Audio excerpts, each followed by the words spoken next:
Mental illness and healing can be a complex equation.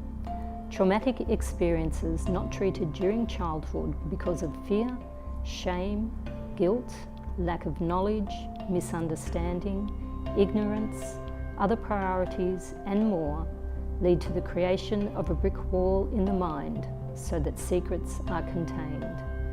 The mind becomes broken into pieces like a jigsaw puzzle, and to enable healing, the picture needs piecing together to make some sense of what is happening mentally.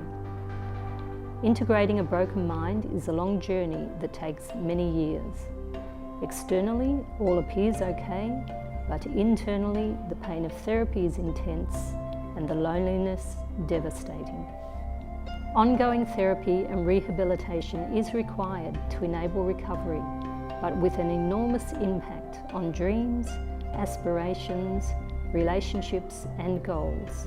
Hope is extremely hard to hold on to. Healing also requires that the brickwork in the mind that acts like a prison be dismantled by realizing that some secrets are not worth keeping. Perhaps there is still some hope for the future.